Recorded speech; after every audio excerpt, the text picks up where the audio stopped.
अहिले देश निर्वाचनमय भएको छ र आजको भिडियोमा आफ्नो क्षेत्रको उम्मेदवारको विवरण हेर्ने तरिका सिकाउन गइरहेको छु। यदि तपाईहरु पनि आफ्नो क्षेत्र अथवा अरु क्षेत्रको उम्मेदवार को रहेका छन् र ती उम्मेदवारको विवरण कसरी हेर्न सकिन्छ भन्ने कुरा यस भिडियो मार्फत तपाईहरुलाई सिकाउँदै छु।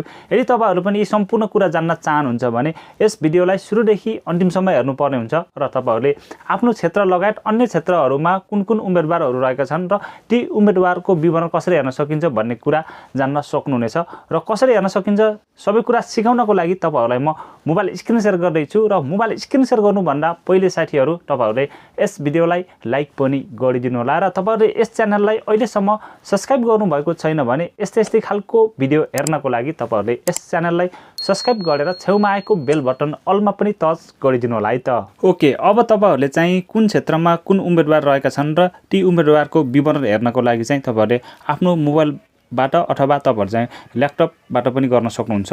प्रक्रिया चाहिँ एउटै हुन्छ है त। यसको लागि चाहिँ तपाईहरुले कुनै पनि एउटा ब्राउजरलाई चाहिँ ओपन गर्नु होला। तपाईहरु चाहिँ मोबाइलबाट गर्दै हुनुहुन्छ भने क्रोम ब्राउजरलाई ओपन गर्न सक्नुहुन्छ है त। यसरी ब्राउजर ओपन गरिसकेपछि अब तपाईहरु यहाँनेर सर्चमा जानु होला र सर्चमा गइसकेपछि तपाईहरुले इलेक्सन कमिसन नेपाल लेखेर सर्च गर्नु होला है त। यदि सर्च गर्नुभयो भने तपाईहरुले यस्तो खालको इन्टरफेस चाहिँ देख्न सक्नुहुन्छ भने फर्स्टली तपाईहरुले देख्न सक्नुहुन्छ इलेक्सन कमिसन नेपाल भन्ने यो लोगो भएको यो वेबसाइटले चाहिँ तपाईहरुले ओपन गर्नुपर्ने हुन्छ। यहाँनेर चाहिँ देख्न सक्नुहुन्छ election.gov.np भन्ने यो चाहिँ हेर्नु होला है त। यसमा चाहिँ टच गर्नु होला।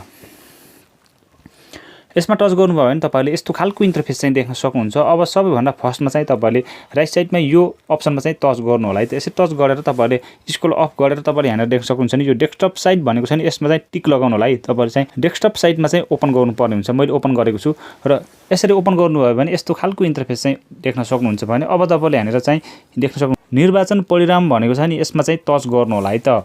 यसमा टच गर्नुभयो भने यस्तो खालको इन्टरफेस चाहिँ देख्न सक्नुहुन्छ। अब तपाईहरुले यहाँनेर चाहिँ प्रदेश देख्न सक्नुहुन्छ, जिल्ला देख्न सक्नुहुन्छ र प्रतिनिधि सभा निर्वाचन क्षेत्र भनेको छ। अब हामीहरु चाहिँ कुन क्षेत्रको हेर्न चाहन्छौं त्यसको लागि चाहिँ यहाँनेर सबैभन्दा पहिले चाहिँ यो प्रदेश चाहिँ सिलेक्ट गर्नुपर्ने हुन्छ। यसमा अलमा टच गर्ने। त्यसपछि अब हामीहरु चाहिँ यो कोशी प्रदेशको हेरौँ है त। यसमा टच गरे मैले। यसमा टच गरिसकेपछि अब जिल्ला चाहिँ छनौट गर्ने। जिल्लामा चाहिँ मैले चाहिँ यहाँनेर चाहिँ झापा सिलेक्ट गरेँ। यसरी सिलेक्ट गरिसकेपछि अब हामीहरु चाहिँ यहाँनेर क्षेत्र नम्बर सिलेक्ट गर्नुपर्ने हुन्छ है त। यसमा चाहिँ मैले क्षेत्र नम्बर सिलेक्ट गरेँ है त। जस्तै कि मैले यहाँनेर चाहिँ 5 नम्बर सिलेक्ट गरेँ है त। यसरी सिलेक्ट गरे बित्तिकै यहाँनेर तलपट्टि यहाँनेर चाहिँ उम्मेदवारहरुको विवरण चाहिँ देख्न सक्नुहुन्छ कि तपाईहरुले देख्न सक्नुहुन्छ है त।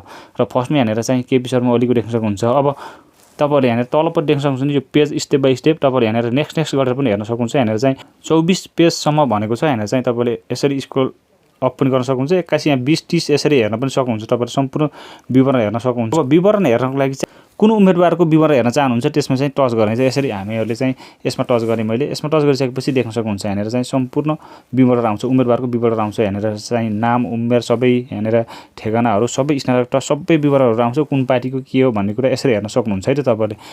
मैले चाहिँ तपाईहरुलाई बताइसकेको छु। यसरी तपाईले कुन क्षेत्रको कुन उम्मेदवारको विवरण हेर्न चाहनुहुन्छ यसरी चाहिँ सिलेक्ट गरेर तपाईहरुले सजिलैसँग आफ्नो क्षेत्रको अथवा अरु क्षेत्रको पनि तपाईहरु चाहिँ उम्मेदवारको विवरणहरु हेर्न सक्नुहुन्छ है त। र ओके, तपाईहरुले सम्पूर्ण कुराहरु अवश्य पनि बुझ्नु भयो होला भन्ने पूर्ण आशा गर्छु साथीहरु। र तपाईहरुलाई भिडियो राम्रो लाग्यो भने भिडियोलाई लाइक, कमेन्ट, शेयर गरिदिनु होला र यस्तै खालको नयाँ भिडियोहरु हेर्नको लागि तपाईहरुले यस च्यानललाई सब्स्क्राइब गरेर छेउमा आएको बेल बटन अलमा टर्न भन्दै आजको भिडियोबाट बिराउन चाहन्छु। हस्त, धन्यवाद।